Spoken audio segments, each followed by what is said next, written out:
Hi welcome to code to welcome next project in the JavaScript project series. और इस video में हम बनाने वाले हैं कैलकुलेटर। कैलकुलेटर हम बनाएंगे with the help of HTML CSS and JavaScript. Plain HTML, plain CSS, plain JavaScript का हम यहाँ पे यूज करेंगे और इन तीनों की हेल्प से हम यहाँ पे बनाएंगे एक जावास्क्रिप्ट का कैलकुलेटर। ठीक है।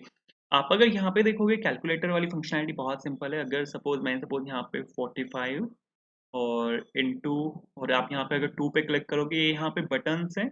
और इक्वल्स टू पे अगर आप यहाँ पे क्लिक करोगे 90 हो गया। और डिवाइड बाय सपोज मैं यहाँ पे 5 कर रहा हूँ, इक्वल्स किया मैंने तो 18 आ गया। इनटू सपोज मैं यहाँ पे 9 कर रहा हूँ, इक्वल्स किया 162, माइनस 2 किया 160 आना चाहिए। 160 प्लस करते हैं 1.2 सपोज, तो यहाँ पे आ जाएगा ये 161.2। कट करेंगे तो ये यहाँ पे एम्प्टी होना चाहिए। आप यहाँ पे देखो ये यहाँ पे एम्प्टी हुआ है, तो ये यहाँ पे कैलकुलेटर है। ठीक है, बहुत बेसिक सा एक कैलकुलेटर है, फुल्ली रिस्पॉन्सिव है। ठीक है, मोबाइल फ्रेंडली है, फुल्ली रिस्पॉन्सिव है। तो इसको हम यहाँ पे बनाएंगे with the help of HTML CSS and JavaScript. JavaScript project series में ये हमारा यहाँ पे सेकंड प्रोजेक्ट है। इससे पहले हमने यहाँ पे बनाया था डिजिटल डिजिटल क्लॉक। आप इसको भी चेकआउट कर सकते हो। इसका लिंक आपको वीडियो डिस्क्रिप्शन में मिल जाएगा। ठीक है। एंड बाकी प्रोजेक्ट्स आप चेकआउट कर सकते हो। मनस्टैक प्रोजेक्ट्स हैं, रिएक्ट प्रोजेक्ट्स हैं, जावा प्रोजेक्ट्स हैं, जावास्क्रिप्ट प्रोजेक्ट्स तो आप देख ही रहे हो। ठीक है। तो इस प्रोजेक्ट को बनाने के लिए आपको सबसे पहले क्या करना है, अपने किसी भी एक फेवरेट फोल्डर में आना है। मैं यहाँ पे आया हूँ यूट्यूब के अंदर जावास्क्रिप्ट प्रोजेक्ट्स के अंदर, और यहाँ पे आपको एक फोल्डर बनाना है। सपोज कैलकुलेटर के नाम से यहाँ पे मैंने एक फोल्डर बनाया। यहाँ पे मैं यूज करने वाला हूँ विजुअल स्टूडियो कोड का। तो वीएस कोड की हेल्प से हम यहाँ पे अपने प्रोजेक्ट को कंप्लीट करेंगे। तो आपको यहाँ पे वीएस कोड को डाउनलोड कर लेना है। वीएस कोड को डाउनलोड करने के बाद आपको यहाँ पे ऊपर क्लिक करना है और यहाँ पे लिखना है सीएमडी। ये क्या करेगा, आपका इसी फोल्डर के अंदर सीएमडी खोल देगा। उसके बाद आपको यहाँ पे लिखना है code space dot. Code space dot क्या करेगा, ये आपका इसी फोल्डर के अंदर विजुअल स्टूडियो कोड खोल देगा। आप यहाँ पे देखो कैलकुलेटर के अंदर इसने मेरा यहाँ पे विजुअल स्टूडियो कोड खोल दिया। अब सबसे पहले मेरे को यहाँ पे एक HTML फाइल बनानी है। तो HTML फाइल बनाने के लिए आपको यहाँ पे ये जो फर्स्ट आइकन है इस पे यहाँ पे क्लिक करना है, और यहाँ पे आपको फाइल बनानी है एक index.html के नाम से। index.html के नाम से सपोज मैंने यहाँ पे एक फाइल बनाई। उसके बाद आपको यहाँ पे HTML का जो बेसिक लेआउट होता है वो बनाना है। HTML का बेसिक लेआउट में आपके पास सबसे पहले हम यहाँ पे मेंशन करते हैं डॉक टाइप HTML कि हमारा डॉक्यूमेंट टाइप क्या है। हमारा डॉक्यूमेंट टाइप यहाँ पे HTML है। उसके बाद HTML का ओपनिंग और क्लोजिंग हम डालते हैं। ये हमारा HTML का रैपर है जो अपने पूरे जो अपने पूरी एप्लीकेशन को रैप करता है HTML से। उसके बाद HTML के अंदर हम दो दो टैग्स का यूज करते हैं। सबसे पहला होता है अपना हेड टैग। ठीक है। दूसरा होता है अपना यहाँ पे बॉडी टैग। बिल्कुल ठीक है। हेड टैग के अंदर हमारे पास एप्लीकेशन रिलेटेड इन्फॉर्मेशन होती है। जैसे अगर सपोज आपको कोई भी टाइटल लिखना है। ठीक है, यहाँ पे मैंने टाइटल दिया सपोज कैलकुलेटर। तो कैलकुलेटर अगर यहाँ पे मैं दे रहा हूँ आपको, और यहाँ पे अगर इसको मैं आपको चला के दिखाऊँ, आपको वापस ये खोलना है और यहाँ पे आपको एक फाइल मिलेगी इंडेक्स के नाम से। इसको सपोज अगर मैं यहाँ पे खोलता हूँ तो आप यहाँ पे देखो ये जो टाइटल है, टैब का जो यहाँ पे ऊपर हेडिंग है, टैब की हेडिंग वो यहाँ पे टाइटल से आप चेंज कर सकते हो। तो ये यहाँ पे कैलकुलेटर आ गया इस केस में, क्योंकि हमने यहाँ पे कैलकुलेटर में मेंशन किया था। ठीक है, अब यहाँ पे अगर एक चीज हम देखें कि हमें यहाँ पे ये चीज बनानी है। इसमें अगर आप यहाँ पे ऊपर देखोगे जहाँ पर हम अपने रिजल्ट्स को डिस्प्ले करवा रहे हैं, वो एक इनपुट टैग है। ठीक है, वो यहाँ पे एक इनपुट टैग है। और नीचे ये बटन्स हैं, ये यहाँ पर बटन्स हैं, ऊपर एक इनपुट टैग है। तो सबसे पहले तो आपका जो इनपुट टैग है और जो बटन्स हैं वो आपका एक डिव में रैप हुए हैं। ठीक है, या अगर आप इसको पूरे को एक डिव मान लो तो आपका जो पूरा कैलकुलेटर है दो हिस्सों में डिवाइडेड है। सबसे ऊपर वाला हिस्सा जहाँ पर आप अपना रिजल्ट दिखा रहे हो, दूसरा हिस्सा जहाँ पर आपके बटन्स हैं। तो सबसे पहले तो मेरे को यहाँ पे एक रैप करना है इसको एक डिव में। फिर ऊपर वाला हिस्सा है, ये वाला हिस्सा जहाँ पर आप अपना रिजल्ट दिखा रहे हो, वो मैंने क्या बताया था, वो मेरा यहाँ पे इनपुट टैग है। तो input type is equal to suppose मैं यहाँ पे टेक्स्ट लिख रहा हूँ इसको। तो मैंने यहाँ पे टेक्स्ट लिखा। इसके बाद नीचे वाला जो हिस्सा है वो मेरा एक अलग है, वो सेकंड पार्ट है। और ये बटन्स हैं यहाँ पे। ठीक है, ये बटन्स हैं जिनको हमने यहाँ पे आपस में रैप किया हुआ है। तो रैप करने के लिए मैं यहाँ पे फिर से एक डिव का यूज कर रहा हूँ। ठीक है, और यहाँ पे मैंने डिव डाला, इसके अंदर यहाँ पे मैं बटन डाल रहा हूँ। तो सपोज बटन यहाँ पे मैंने लिखा। और बटन कौन सा है, ठीक है, सबसे पहले तो इसको यहाँ से इसको कर लेते हैं कॉपी। ठीक है, तो अगर आप यहाँ पे बटन देखो तो सबसे पहले 7 है, 8 है, 9 है, फिर स्टार है। ठीक है, तो यहाँ पे 4 बटन मेरे को यहाँ पे चाहिए। इन चारों को आपस में कॉपी कर लेते हैं। बहुत बढ़िया। सबसे पहला जो मेरा यहाँ पे बटन है वो मेरा यहाँ पे 7 है। फिर 8 है, फिर 9 है, फिर 8 है, फिर 9 है एंड देन अगर आप देखो तो यहाँ पे ये स्टार है। ये मेरी यहाँ पे फर्स्ट रो है, ठीक है। सेकंड रो अगर आप देखो तो 4 5 6 और फॉरवर्ड स्लैश। तो यहाँ पर आते हैं 4 5 एंड 6 एंड यहाँ पे आ गया ये फॉरवर्ड स्लैश। फिर है हमारे यहाँ पे 1 2 3 एंड नेगेटिव मतलब माइनस। तो यहाँ पे आ जाते हैं और यहाँ पे आ जाएगा आपका 1 2 एंड 3 और यहाँ पे आ जाएगा माइनस, ठीक है। उसके बाद जो मेरी यहाँ पे नेक्स्ट रो है वो है यहाँ पे डॉट 0 कैपिटल सी और प्लस, ठीक है। तो ये आ जाएगा यहाँ पे आपका dot 0 capital C and plus, ठीक है। इसके बाद मेरे पास यहाँ पे इक्वल्स बटन है। तो यहाँ पे सिर्फ एक ही बटन है मेरे पास जो कि है यहाँ पे आपका इक्वल्स। तो ये मेरा यहाँ पे बेसिक सा लेआउट है एक एचटीएमएल का। बस आपको इतना ही करना है। एचटीएमएल लेआउट अपना बस इतना चाहिए क्योंकि आप अगर यहाँ पे देखो तो 2 चीज़ें हैं। ऊपर मेरे पास यहाँ पे एक इनपुट फील्ड है, नीचे मेरे पास यहाँ पे बटन्स हैं। तो ऊपर हमने यहाँ पे इनपुट फील्ड बना दी, नीचे हमने अपने यहाँ पे सभी बटन्स बना दिए एंड दैट्स इट। तो चला के अगर मैं आपको यहाँ पे दिखाऊँ, तो आप यहाँ पे देखो ऊपर मेरे पास यहाँ पे इनपुट फील्ड आई है, नीचे मेरे पास यहाँ पे सभी बटन्स आ चुके हैं। अब मेरे को यहाँ पे क्या करना है, अपनी यहाँ पे सीएसएस हैंडल करनी है, ठीक है। जो बेसिक एचटीएमएल लेआउट था वो तो हमने यहाँ पे बना दिया। अब मेरे को यहाँ पे स्टाइलिंग अप्लाई करनी है और इसको एक कैलकुलेटर का लुक देना है, ठीक है। तो उसको करने के लिए मेरे को यहाँ पे एक और फाइल बनानी पड़ेगी जो कि होगी मेरी यहाँ पे style.css के नाम से। मैंने यहाँ पे एक फाइल बनाई सपोज style.css के नाम से और यहाँ पर आते हैं ऊपर। अब क्या है कि index.html ये अलग फाइल है, style.css ये आपके css की अलग फाइल है। हमें दोनों को आपस में लिंक करना पड़ेगा। style.css को मेरे को यहाँ पे index.html जो आपकी फाइल है इसके साथ मेरे को लिंक करना पड़ेगा। इसके लिए हम यहाँ पे यूज कर सकते हैं लिंक टैग का। Link related is equals to क्या है यहाँ पे आपकी किस तरह की शीट है, स्टाइल शीट है, ठीक है। क्योंकि अगर आप एक उसकी फुल फॉर्म देखो जो सीएसएस की फुल फॉर्म है उसकी फुल फॉर्म ही हमारे पास कास्केडिंग स्टाइल शीट्स हुआ होता है। तो यहाँ पे related equals to style sheet और आपको एचआरईएफ के साथ आप यहाँ पे जो अपनी style dot C S S है उसको यहाँ पे आप मेंशन कर सकते हो, ठीक है। तो link related equals to style sheet. तो यहाँ पे मैंने क्या किया, अपनी जो स्टाइल शीट है उसको मैंने यहाँ पे इंडेक्स और एचटीएमएल के साथ लिंक कर दिया, ठीक है। इसको आप चेक भी कर सकते हो। मेरे को क्या करना है, यहाँ पे पूरे बैकग्राउंड कलर को मेरे को यहाँ पे चेंज करना है। एक ब्लू टाइप एक कलर है वो डालना है, ठीक है। तो हम बॉडी टैग का यहाँ पे यूज कर सकते हैं सीधा, क्योंकि आप अगर देखो यहाँ पे तो मेरा जो यहाँ पे पूरा कोड है वो बॉडी के अंदर है। तो अगर मैं बॉडी में ही बैकग्राउंड कलर डाल दूंगा तो ये मेरे पूरे बैकग्राउंड पे जाके अप्लाई हो जाएगा, ठीक है। तो यहाँ पर मेरे को क्या क्या करना है, यहाँ पर मेरे को एक सियान कलर कहते हैं शायद इसको, ठीक है। अगर मैं गलत नहीं हूँ तो यहाँ पे आप देखो रिफ्रेश किया मैंने और यहाँ पे कलर आपका आ चुका है। उसके बाद अब मेरे को यहाँ पे क्या काम करना है, इस पूरे को मेरे को सेंटर लाइन करना है, ठीक है। सेंटर लाइन करने के काफी सारे तरीके हैं। आप सेंटर अलाइन इसको कर सकते हो मार्जिन ऑटो देके।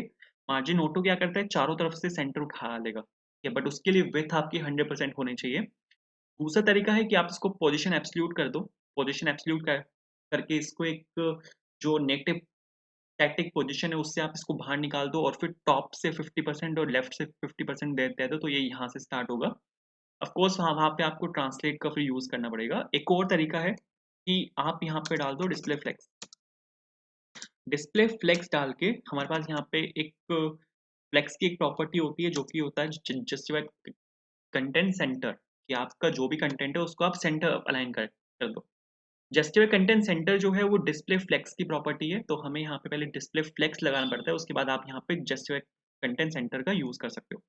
चला के अगर मैं आपको यहाँ पे दिखाऊँ तो आप यहाँ पे देखो ये सेंटर अलाइन यहाँ पे इस केस में हो चुका है, ठीक है। उसके बाद अब मेरे को यहाँ पे क्या करना है, इसको अलाइन करना है। मतलब इसको एक बॉक्स की यहाँ पे शेप देनी है, जैसे कैलकुलेटर की एक शेप होती है।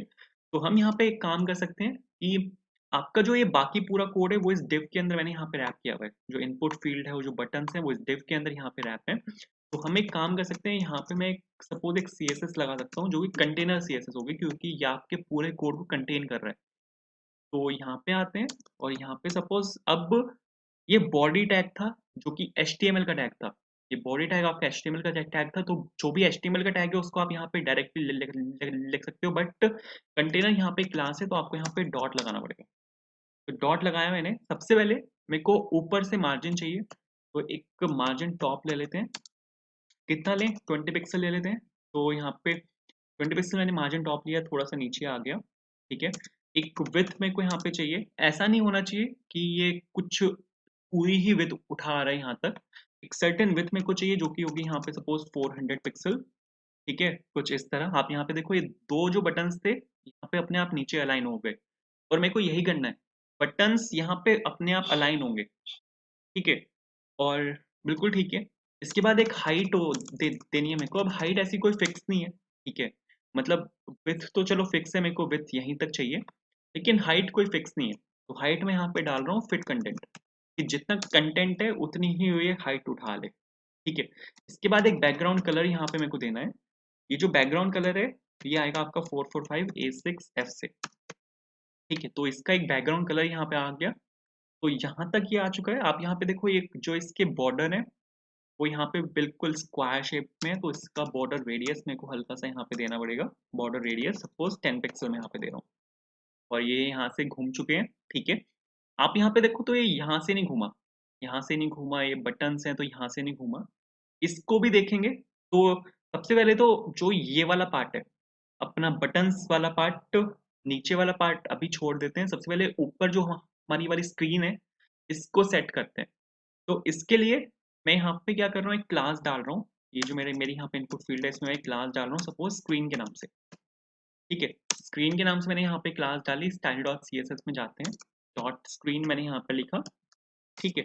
अभी अगर आप यहाँ पे देखो तो ये यहाँ पे व्हाइट कलर पिक कर रहा है, ठीक है? तो सबसे पहले तो मेरे को इसका बैकग्राउंड कलर यहाँ पे चेंज करना पड़ेगा, जो मेरी यहाँ पे स्क्रीन है। सेम कलर डालना है मेरे को 445 A6F, ताकि ये इससे यहाँ पे मैच हो जाए, ठीक है? ये आप देखो यहाँ पे बॉर्डर भी पिक कर रहा है, तो बॉर्डर भी यहाँ से हटाते हैं। तो बॉर्डर सपोज मैं यहाँ पे कर रहा हूँ इसकी नन, बॉर्डर मैंने यहाँ पे नन करी, बिल्कुल ठीक है।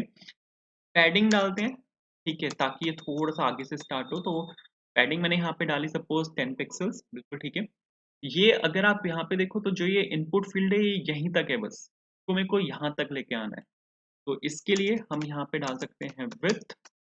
विड्थ सपोज यहाँ पे आ चुकी है आपकी 100%, तो आप यहाँ पे देखो ये यहाँ तक आ गया, ठीक है।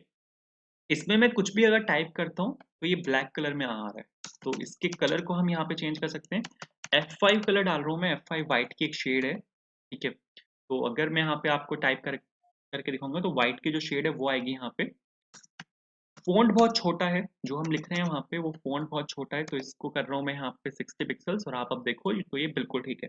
ऊपर से हल्का सा मार्जिन चाहिए मेरे को, तो यहाँ से हल्का सा यहाँ से मार्जिन ले लेते हैं। मार्जिन टॉप सपोज मैं ले रहा हूँ यहाँ पे 50 पिक्सेल्स, ठीक है? तो ऊपर से यहाँ से मार्जिन लिया मैंने, जो कि है आपका यहाँ पे 50 पिक्सेल्स, बिल्कुल ठीक है। ये यहाँ पे क्या हो रहा है कि ये है ना थोड़ा-सा बाहर जा रहा है, ठीक है? हमारी विड्थ तो यहाँ तक है, बट ये थोड़ा-सा यहाँ पे बाहर जा रहा है। इसको देख लेंगे। पहले बटन्स को सेट करते हैं। मेरे ख्याल से बटन में जब मैं यहाँ पे पैडिंग दूँगा ना, क्योंकि मैंने यहाँ पे पैडिंग दी है।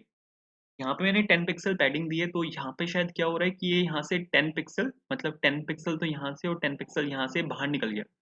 बट जैसे ही बटन्स में भी मैं पैडिंग दूंगा 10 पिक्सल, तो ये अपने आप फिक्स हो जाएगा। तो इसको उस टाइम देख लेंगे। तो अभी मेरे को यहाँ पे क्या काम करना है, मेरे को यहाँ पे जो आपका ये वाला बटन है, ठीक है, ये वाला जो डिव है आपका, जो सभी बटन्स को यहाँ पे रैप कर रहा है, यहाँ पर मेरे को एक क्लास डालनी है जो कि होगी आपकी यहाँ पे बटन्स के नाम से। अब मेरे को यहाँ पे क्या करना है, बटन में मेरे को एक सर्टेन विड्थ दे देनी है, और उस विड्थ के हिसाब से सभी बटन्स आपके अपने आप एडजस्ट होने चाहिए। मेरे को अब यहाँ पे ये काम करना है। तो इसके लिए हम यहाँ पे 3 प्रॉपर्टीज़ का मैं यहाँ पे यूज़ करूँगा। सबसे पहले तो पैरेंट में मैं यहाँ पे डालूँगा डिस्प्ले फ्लेक्स, क्योंकि मैं यहाँ पे यूज़ करने वाला हूँ फ्लेक्स रैप का। फ्लेक्स रैप को मैं यहाँ पे रैप कर रहा हूँ। ये क्या करेगा? ये आपके बटन्स को एडजस्ट करेगा, ठीक है? इसने क्या किया, आपके बटन्स को सबको एक लाइन में ला दिया, रैप कर दिया सभी बटन्स को। अब एक बटन की विड्थ कितनी चाहिए मेरे को, वो हम वहाँ पे मेंशन कर सकते हैं, ठीक है? कहाँ पे? सपोज बटन की हेल्प से, बटन जो मेरे यहाँ पे HTML एलिमेंट है, यहाँ पे मैं इसको मेंशन कर रहा हूँ कि मेरे को जो एक बटन की विड्थ है वो 20% चाहिए, ठीक है? मतलब 20% मैं उसको यहाँ पे चाहता हूँ कि वो 20% उठाए। तो आप यहाँ पे देखो ये आपका यहाँ पे बिल्कुल परफेक्ट आ चुका है, ठीक है? इस तरह की मैं बात कर रहा था। आप अगर यहाँ पे इसको एडजस्ट करोगे, सपोज मैं यहाँ पे इसको 25 दूंगा ना, तो आप यहाँ पे देखोगे कि ये आपका अपने आप एडजस्ट होता होता चला जाएगा। जैसे मैंने इसको 25% दिया, तो आप यहाँ पे देखो ये आपका अपने आप एडजस्ट हो गया और इसने यही वाली शेप उठा ली। 789 स्टार और आप यहाँ पे देखो 789 स्टार। एक रो में 4 बटन्स यहाँ पे अपने आप अलाइन हो गए। तो इस चीज़ की मैं बात कर रहा था। अब यहाँ पे कुछ और चीज़ें मैंने यहाँ पे बटन का यूज़ किया है। बटन यहाँ पे मेरे पास सीधा एचटीएमएल एलिमेंट है, ठीक है? ये एचटीएमएल एलिमेंट है, इसी में मैंने यहाँ पे सीधा सी क्लास से वो लगा दी। अब इसके बाद अब मेरे को यहाँ पे आपके बटन के ऊपर जो टेक्स्ट लिखा हुआ है उसके फ़ॉन्ट साइज़ को मेरे को यहाँ पे चेंज करना है, जो मैं डाल रहा हूँ सपोज़ यहाँ पे आपका 40 पिक्सेल्स। तो इसको मैंने यहाँ पे 40 पिक्सेल्स डाला, ठीक है? 2 बटन्स के बीच में मेरे को स्पेस चाहिए, तो मार्जिन ले लेते हैं। मार्जिन सपोज़ 10 पिक्सल ले लेते हैं, आई होप 10 पिक्सल इनफ होना चाहिए। तो आप यहाँ पे देखो ये 10 पिक्सल आ गया है यहाँ पे, बिल्कुल ठीक है। इसके बाद हल्की-सी इसकी पैडिंग बढ़ाते हैं, तो पैडिंग ले लेते हैं सपोज़ यहाँ पे 10 पिक्सल ही पैडिंग ले ले रहा हूँ मैं, तो 10 पिक्सल ही मैंने यहाँ पे पैडिंग दी। अब देखो यहाँ पे कि जो बटन्स है ना, वो अब 4 की जगह 3 रह गए हैं, तो आप इसको अगर यहाँ से कम करके 20% कर दोगे, तो ये फिर से एक लाइन में 4 आ जाएँगे कुछ इस तरह। तो यहाँ से एक काम करते हैं कि पैडिंग आ गई, अब इसका बॉर्डर यहाँ पे करते हैं नन, कि मेरे को सर यहाँ पे कोई बॉर्डर नहीं चाहिए, बिल्कुल ठीक है। इसके बाद यहाँ से बॉर्डर रेडियस दे देते हैं। बॉर्डर रेडियस सपोज़ मैं यहाँ पे 10 पिक्सल दे रहा हूँ ताकि ये थोड़ा-थोड़ा घूम जाए। बैकग्राउंड कलर यहाँ पे मेरे को देना है, बैकग्राउंड कलर मेरे को यहाँ पे सेम देना है 445A6F, ताकि ये इसी की शेप उठा ले, बिल्कुल ठीक है। ये जो यहाँ पे कलर है, फ़ॉन्ट कलर, इसको मेरे को यहाँ पे चेंज चेंज करना है, तो फ़ॉन्ट कलर मैं वही दे रहा हूँ जो मैंने ऊपर दिया था 445A6F, वो F5 ठीक है। ये बहुत डार्क हुआ हुआ है, तो ओपेसिटी से आप क्या कर सकते हो, इसका जो जो फ़ॉन्ट का वो है, उसको लाइट कर सकते हो, ठीक है? आप शेड दे दे सकते हो इसमें, जैसे कुछ इस तरह। मेरे को यहाँ पे क्या काम करना है कि मेरे को यहाँ पे एक बॉक्स शैडो डालनी है, ठीक है? बॉक्स शैडो हम यहाँ पे डाल सकते हैं। मेरे को यहाँ पे कितनी बॉक्स शैडो चाहिए सपोज़ -8 और -8 पिक्सल ले लेते हैं, ठीक है? तो -8 मैंने लिया उधर से, टॉप से, राइट से, और बॉटम से मैं कितना ले रहा हूँ 15 पिक्सल, और ये लेफ्ट से कितना उठा लेगा -8 पिक्सल, ठीक है? कौन-सा कलर मेरे को यहाँ पे चाहिए, आरजीबीए। मेरे को यहाँ पे व्हाइट कलर चाहिए, तो 255, 255, 255। क्या शेड मेरे को चाहिए व्हाइट की, मेरे को यहाँ पे चाहिए 0.1, तो बिल्कुल ठीक है, आप यहाँ पे देखोगे ये बिल्कुल परफेक्ट है। तो ये तो बिल्कुल ठीक है। अब यहाँ पे मेरे को क्या काम करना है कि ये जो बटन्स हैं यहाँ पे, ठीक है, इसमें मेरे को एक डिफरेंट कलर डालना है। ये मतलब ये जो यहाँ पे ये कैलकुलेशन वाले जो जिनसे आप अरिथमेटिक कैलकुलेशन कर सकते हो, ये वाले जो बटन्स हैं, इसमें मेरे को यहाँ पे एक अलग कलर डालना है, तो आप यहाँ पे एक काम कर सकते हो कि यहाँ पे मैं एक क्लास डाल रहा हूँ, सपोज़ बीटीएन के नाम से, ठीक है? जैसे मेरे को यहाँ पे इसमें चाहिए, जो फॉरवर्ड स्लैश है उसमें चाहिए, नेगेटिव में चाहिए मेरे को, और जो आपका ये प्लस वाला है इसमें भी चाहिए मेरे को, बस इनमें चाहिए मेरे को। तो यहाँ पे आप क्या कर सकते हो, डॉट बीटीएन, और जो कलर है, कौन-सा कलर है, यही वाला 33FFD8, तो ये वाला कलर आप यहाँ पे देखो, ये वाला कलर यहाँ पे इस केस में आ चुका है। अब यहाँ पे एक काम करते हैं कि यहाँ पे मेरे को एक फ़ॉन्ट ऐड करना है, ठीक है? ये जो यहाँ पे फ़ॉन्ट फैमिली है, इसको मेरे को यहाँ पे चेंज करना है। पॉपिन्स एक फ़ॉन्ट है, उसको मेरे को यहाँ पे ऐड करना है। तो एक बहुत अच्छी वेबसाइट है fonts.google.com, यहाँ से आप एक फ़ॉन्ट उठा सकते हो जो कि पॉपिन्स है, ठीक है? इसको सपोज़ मैंने यहाँ पे क्लिक किया, एंड नीचे आते हैं। कौन-सा फ़ॉन्ट चाहिए मेरे को, रेगुलर 400 चाहिए, तो इसको यहाँ से पिक किया, इम्पोर्ट वाला, और यहाँ से ये जो इम्पोर्ट है इसको मैंने यहाँ से कॉपी किया, और आपको जो स्टाइल है, अब आपकी style.css इसमें सबसे ऊपर यहाँ पे पेस्ट कर देना है। यहाँ पे पेस्ट करने के बाद इसको यूज़ कैसे करना है, उसके लिए ये font family poppin sans serif, इसको आपको यहाँ से कॉपी करना है। कहाँ पे चाहिए मेरे को, एक तो ये स्क्रीन में चाहिए, और एक मेरे को ये बटन्स में चाहिए, तो दोनों जगह यहाँ पे मैं इसको पेस्ट कर रहा हूँ, ठीक है? तो बस इतना करना है, वापस आते हैं, चला के देखते हैं, तो नाइस। तो आप यहाँ पे देखो जो फ़ॉन्ट है इसका, वो यहाँ पे चेंज हो चुका है, ठीक है? लेकिन ये यहाँ से अब भी बाहर निकला हुआ है। एक काम करते हैं कि जो ये विड्थ है इसको 1 सेकंड कम कर देते हैं, 90% सपोज़ इसको कर देता हूँ मैं, तो इससे फिक्स होना चाहिए, हाँ, इससे फिक्स हो गया।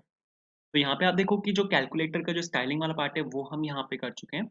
अब मेरे को यहाँ पे इसकी कैलकुलेशंस को हैंडल करना है। जैसे बटन के क्लिक पे मेरे को यहाँ पे बटन पे क्लिक इवेंट चाहिए, ठीक है? तो इसके लिए अब मेरे को यहाँ पे जावास्क्रिप्ट का यूज़ करना पड़ेगा, तो जावास्क्रिप्ट की हेल्प से हम ये काम कर सकते हैं। तो इसके लिए आप यहाँ पे एक और फाइल आपको यहाँ पे बनानी पड़ेगी app.js के नाम से। तो app.js के नाम से मैंने यहाँ पे एक फाइल बनाई। अभी एक इंडिपेंडेंट फाइल है, इसको मेरे को यहाँ पे लिंक करना पड़ेगा अपने index.html के साथ। तो जब भी आपको जावास्क्रिप्ट का कुछ भी करना है तो वो आप कर सकते हो यहाँ पे स्क्रिप्ट टैग के साथ। सपोज यहाँ पे सोर्स करके आप यहाँ पे जो अपनी app.js फाइल है इसका यहाँ पे एड्रेस पास कर सकते हो। तो app.js का मैंने यहाँ पे सपोज एड्रेस पास किया। अब मेरे को यहाँ पे क्या काम करना है कि मेरे को बटन्स के ऊपर बटन्स के क्लिक को कैप्चर करना है। बटन्स के क्लिक को अगर मेरे को यहाँ पे कैप्चर करना है तो मेरे को यहाँ पे क्लिक इवेंट लगाना पड़ेगा। क्लिक इवेंट मेरे को सीधा तब लगाना है जैसे ही आपकी जो ये एप्लीकेशन है ये लोड होगी। तो यहाँ पे हमारे पास एक फंक्शन होता है जो कि चलता है आपका एप्लीकेशन लोड होने पे, जो कि होता है यहाँ पे विंडो डॉट ऑन लोड। तो मैं यहाँ पे क्या काम कर रहा हूँ, मैं यहाँ पे यूज कर रहा हूँ विंडो डॉट ऑन लोड का। विंडो डॉट ऑन लोड पे अब मेरे को यहाँ पे एक काम करना है कि सभी बटन्स पर, जितने भी आपके पास यहाँ पे बटन है इन सब पर मेरे को एक एक्शन लिस्नर लगाना है, क्लिक लिस्नर लगाना है बेसिकली। तो यहाँ पे मैं क्या कर रहा हूँ, सभी बटन्स में क्लास डाल रहा हूँ सपोज नंबर्स के नाम से। ठीक है, नंबर्स के नाम से मैंने यहाँ पे क्लास डाल दी कि सभी में मैं एक साथ लगा दूंगा। यहाँ पे सपोज ले लेते हैं नंबर्स। ठीक है, एक सेकेंड बस, सब में मेरे को यहाँ पे नंबर्स करके यहाँ पे क्लास डालनी है और यहाँ पे एक क्लास ऑलरेडी लगी हुई है। तो यहाँ पे नंबर्स करके नंबर्स एंड बीटीएन के बीच में यहाँ पे स्पेस होना चाहिए। ठीक है, एंड यहाँ पे मैंने सभी में यहाँ पे क्लास डाल दी। अब इन सब पर मेरे को यहाँ पे क्या करना है, एक्शन लिस्नर लगाना है। ठीक है, क्योंकि इन सब पर मेरे को यहाँ पे क्लिक इवेंट चाहिए होगा। जैसे ही बटन पे क्लिक हो वैसे ही वो मेरे को बता दे कि यहाँ पे इस वाले बटन पे क्लिक हुआ है। तो कौन सा यहाँ पे बटन पे, यहाँ पे कौन से बटन पे यहाँ पे क्लिक हुआ है तो वो मेरे को यहाँ पे जानना है। तो उसके लिए अब मेरे को यहाँ पे इन सभी बटन पे एक्शन लिस्नर लगाना है। ठीक है, सिर्फ एक बटन पे एक्शन लिस्नर नहीं लगाना, सभी बटन पे मेरे को यहाँ पे एक्शन लिस्नर लगाना है। तो उसके लिए मेरे को यहाँ पे फोर लूप लगाना पड़ेगा। सबसे पहले तो मेरे को यहाँ पे जिस बटन पे मेरे को एक्शन लिस्नर लगाना है वो बटन मेरे को यहाँ पे चाहिए होगा। तो डॉम का वाला एलिमेंट मेरे को यहाँ पे चाहिए जिस पे मेरे को एक्शन लिस्नर लगाना है। तो उसके लिए हम यहाँ पे यूज कर सकते हैं डॉक्यूमेंट डॉट क्वेरी सिलेक्टर का। ठीक है, डॉक्यूमेंट डॉट क्वेरी सिलेक्टर जो होता है वो सिर्फ एक एलिमेंट को फेच करने के काम आता है। अगर आपको सिर्फ एक एलिमेंट को फेच करना है, अगर सपोज मैं यहाँ पे डॉट नंबर्स अगर मैं यहाँ पे लिखूंगा, सबसे पहले तो मेरे को यहाँ पे अब क्या काम करना है, मेरे को यहाँ पे एक डॉम एलिमेंट को फेच करना है। ठीक है, मेरे को यहाँ पे अपने एक डॉम एलिमेंट को फेच करना है, क्योंकि अगर मेरे को सपोज इस वाले एलिमेंट पे अगर मेरे को एक क्लिक लिस्नर लगाना है तो सबसे पहले इस वाले एलिमेंट को मेरे को फेच करना पड़ेगा। इस वाले एलिमेंट को हम यहाँ पे फेच कर सकते हैं with the help of document dot query selector. But इसके साथ एक इशू है। अगर मैं यहाँ पे आपको कंसोल डॉट लॉग करके दिखाऊँ कि ये क्या करेगा यहाँ पे। ठीक है, तो सपोज इसको मैंने यहाँ पे कंसोल खोल लेते हैं। तो कंसोल खोला मैंने, यहाँ पे रिफ्रेश किया तो आप यहाँ पे देखो इसने मेरे को बटन दिया है। इसने मेरे को सिर्फ एक ही बटन ला के दिया है। ठीक है, जबकि नंबर्स जो मैंने यहाँ पे क्लास लगाई थी वो सभी बटन्स पे लगाई थी। तो मेरे को ये सभी बटन्स चाहिए, जितने भी मेरे पास यहाँ पे बटन्स हैं सभी बटन्स चाहिए। But document dot query selector क्या करता है, वो सिर्फ एक एलिमेंट आपको पिक करके देगा। जहाँ पे भी आपकी क्लास मैच होगी, सबसे पहले तो आपको अगर यहाँ पे आपको क्लास को फेच करना है तो यहाँ पे आपको डॉट लगाना पड़ता है। लेकिन अगर आपको आईडी से कुछ भी फेच करना है तो वहाँ पे आपको हैश लगाना पड़ता है। यहाँ पे मैंने डॉट लगाया हुआ है, लेकिन ये क्या कर रहा है, सिर्फ एक ही एलिमेंट मेरे को लाके दे रहा है। अगर आपको सारे एलिमेंट चाहिए तो आपको यहाँ पे क्वेरी सिलेक्टर ऑल लगाना पड़ता है। इसके लिए डिफरेंट फंक्शन है जो कि यहाँ पे क्वेरी सिलेक्टर ऑल है। चला के अगर मैं आपको यहाँ पे दिखाऊँ तो आप यहाँ पे देखो एक एरे आया है, पूरा नोड लिस्ट आई है और यहाँ पे इसने मेरे को 16 जो बटन है मेरे वो सारे बटन लाके दिए। एक रो में 4 बटन है। ठीक है, चार रो में कितने हो गए, यहाँ पे 16 बटन हो गए। तो 16 के 16 बटन यहाँ पे मेरे पास आ चुके हैं। ठीक है, तो आपको यहाँ पे यूज करना पड़ेगा क्वेरी सिलेक्टर ऑल का। ठीक है, इसको किसी एक वेरिएबल में स्टोर करा लेते हैं। सपोज बटन्स करके मैंने यहाँ पे एक वेरिएबल लिया जहाँ पे मैं इसको स्टोर करवा रहा हूँ। अब इस बटन्स को मेरे को यहाँ पे लूप करना पड़ेगा। तो फॉर ईच फंक्शन का यूज करके मैं यहाँ पे सपोज इसको लूप कर रहा हूँ और एक एक बटन को मैं यहाँ से निकाल रहा हूँ। बस एक एक बटन पे मेरे पास यहाँ पे टोटल 16 बटन हैं। तो 16 बटन को मैंने यहाँ पे लूप किया, एक एक बटन पिक किया और उस एक एक बटन पे मेरे को यहाँ पे एक इवेंट लिस्नर लगाना है। इवेंट लिस्नर कौन सा लिस्नर लगाना है, मेरे को क्लिक लिस्नर लगाना है। तो जैसे ही क्लिक इवेंट यहाँ पे कॉल होगा, उस क्लिक इवेंट के कॉल होने पे मेरे को यहाँ पे क्या काम करना है वो मेरे को यहाँ पे बताना है इसके कॉल बैक फंक्शन में। मेरे को यहाँ पे क्या काम करना है, जैसे ही अगर यहाँ पे 7 पे क्लिक होता है तो 7 के क्लिक होते ही ये जो यहाँ पे स्क्रीन है ऊपर, इसमें मेरे को एक एलिमेंट को ऐड करना है। जैसे अगर यहाँ पे 7 क्लिक हुआ तो 7 को मेरे को स्क्रीन में ऐड कर देना है। ठीक है, तो उसके लिए मेरे को स्क्रीन को फेच करना पड़ेगा। तो screen is equals to document dot query selector और यहाँ पे डॉट स्क्रीन करके हमने यहाँ पे क्लास लगाई हुई थी जब हमने सीएसएस को हैंडल किया था। जो आपका इनपुट टैग है, आप यहाँ पे देखो इनपुट टैग में एक स्क्रीन करके यहाँ पे क्लास लगी हुई है, तो उससे मैंने क्या किया, इस वाले इनपुट टैग को यहाँ पे फेच कर लिया। अब जो ये इनपुट टैग होता है, ये एक फॉर्म एलिमेंट होता है, ठीक है? जितने भी हमारे पास यहाँ पे फॉर्म एलिमेंट्स होते हैं, जैसे input type equals to text है, रेडियो बटन है, ड्रॉप डाउन है, चेक बॉक्स है, बटन है, जितने भी हमारे पास यहाँ पे फॉर्म टैग्स होते हैं, उनमें कुछ प्रॉप चलता है जो कि होता है वैल्यू प्रॉप।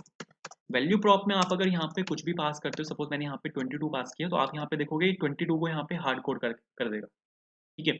अगर सपोज मैं यहाँ पे 29 पास कर रहा हूँ, तो आप यहाँ पे देखो ये 29 को हार्ड कोड कर रहा है। तो वैल्यू में आप यहाँ पे वैल्यू जो होता है यहाँ पे, इसकी हेल्प से आप यहाँ पे जो input type equals to text है, कोई भी अगर आपके पास फॉर्म एलिमेंट है, उसमें आप वैल्यू को सेट कर सकते हो, ठीक है? तो मेरे को यहाँ पे यही काम करना है। मेरे को यहाँ पे स्क्रीन मैंने यहाँ से पिक कर लिया। अब स्क्रीन पे एक वैल्यू बटन है यहाँ पे, ठीक है? ये जो यहाँ पे वैल्यू है, इसमें मेरे को वैल्यू को सेट करना है। अब सबसे पहले तो मेरे को बटन का जो यहाँ पे कौन से बटन पे क्लिक हुआ है, सबसे पहले तो console.log कौन से बटन पे क्लिक हुआ है, वो वैल्यू चाहिए मेरे को। तो बटन की वैल्यू आप निकाल सकते हो e.target.innerhtml की हेल्प से, ठीक है? इनर एचटीएमएल यहाँ पे हमारे पास एक वो होता है, क्या कहते हैं, एक एट्रीब्यूट होता है, जिसकी हेल्प से आप कौन से बटन पे क्लिक हुआ है, जैसे जैसे वो 7 पे क्लिक हुआ है, तो आप यहाँ पे देखो 7 प्रिंट हुआ है। 8 पे क्लिक करूंगा तो 8 पे 8 यहाँ पे प्रिंट हुआ है। 9 पे 9 क्लिक किया तो 9 यहाँ पे प्रिंट हुआ है। 6 5 2 3 और आप यहाँ पे देखो नेगेटिव फॉरवर्ड स्लैश और ये सब यहाँ पे प्रिंट हुए हैं, ठीक है? अब मेरे को यहाँ पे क्या काम करना है कि इसको अब मेरे को इसके अंदर डालना है, स्क्रीन के अंदर डालना है, ठीक है? तो screen dot value is equals to E dot target dot inner HTML. यहाँ पे मैंने सिंपल ये लिखा कि ये आपका स्क्रीन में जाके ऐड हो जाए। तो इसको सपोज अगर मैंने यहाँ पे 8 लिखूंगा, 8 मैंने क्लिक किया तो 8 यहाँ पे ऐड हो गया। 9 अगर मैं यहाँ पे लिखूंगा तो 9 यहाँ पे आके ऐड हो रहा है। लेकिन आप अगर यहाँ पे देखो, ये इसको रिप्लेस कर रहा है, ठीक है? कुछ भी अगर मैं यहाँ पे क्लिक कर रहा हूँ, वो उसको यहाँ पे रिप्लेस कर रहा है। मेरे को रिप्लेस नहीं करना, मेरे को ऐड करना है उसको। तो यहाँ पे आपको प्लस इज इक्वल्स टू करना पड़ेगा, ठीक है? कि ये स्क्रीन में जो एलिमेंट्स हैं उनको ऐड करे, जैसे 77 88 इंटू, अगर यहाँ पे मैं इंटू करूँ इसको 9 को, तो ये इसको यहाँ पे जाके ऐड करे। बिल्कुल सही है। अब जैसे ही मैं यहाँ पे इक्वल्स टू पे क्लिक करूँ, तो ये मेरे को यहाँ पे वैल्यू को लाके भी दे। अब मेरे को यहाँ पे ये काम करना है कि ये मेरे को यहाँ पे वैल्यू को लाके दे। तो इसके लिए अब मेरे को यहाँ पे एक और मेरे को यहाँ पे क्लास डालनी पड़ेगी। ये क्लास नहीं डालते, यहाँ पे आईडी से भी काम चल जाएगा, क्योंकि क्लास आप तब डालते हो अगर आपको मल्टीपल चीजें चाहिए, ठीक है? आईडी आप डालते हो यूनिक रेफरेंस के लिए, क्लास आप डालते हो अगर आपके पास एक एलिमेंट है और मल्टीपल अगर आपके पास एलिमेंट्स हैं और आपको मल्टीपल एलिमेंट्स फेच करने हैं, तो आप वो आईडी की हेल्प से नहीं करोगे। दो एलिमेंट्स की सेम आईडी नहीं हो सकती, लेकिन दो एलिमेंट्स की सेम क्लास हो सकती है। तो इस वजह से हमने यहाँ पे क्लास डाला था, बट इक्वल्स टू यहाँ पे सिर्फ एक ही बटन है, तो यहाँ पे btn इक्वल्स करके इसको ले लेते हैं और यहाँ पे आते हैं वापस, ठीक है? और यहाँ पे suppose const equals is equals to, ठीक है? और यहाँ पे suppose document dot query selector. अब यहाँ पे आईडी मैंने डाली हुई है, तो यहाँ पे हैश लगाया मैंने और btn इक्वल्स लिखा इसको, और बिल्कुल ठीक है। अब अगर आपका इक्वल्स बटन पे क्लिक होता है, ठीक है, तो मेरे को यहाँ पे इक्वल्स बटन के क्लिक पे मेरे को यहाँ पे क्लिक इवेंट डालना है। जैसे इस बटन पे क्लिक होता है, उस बटन के क्लिक पे मेरे को यहाँ पे क्या काम करना है, सबसे पहले तो मेरे को यहाँ पे ये चेक करना है कि स्क्रीन में वैल्यू होनी चाहिए।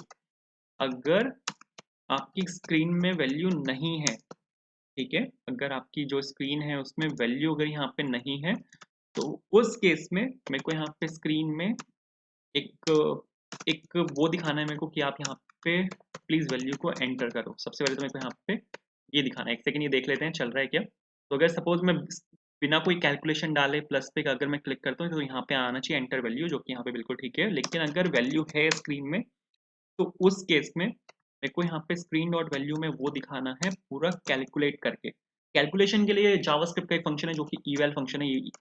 eval फंक्शन का हम यहाँ पे यूज कर सकते हैं। अगर मैं आपको यहाँ पे eval फंक्शन दिखाऊँ, तो अगर 2 + 3 + 4 + 5 मेरे को यहाँ पे इसको कैलकुलेट करना है, तो आप यहाँ पे देखो 14, ठीक है?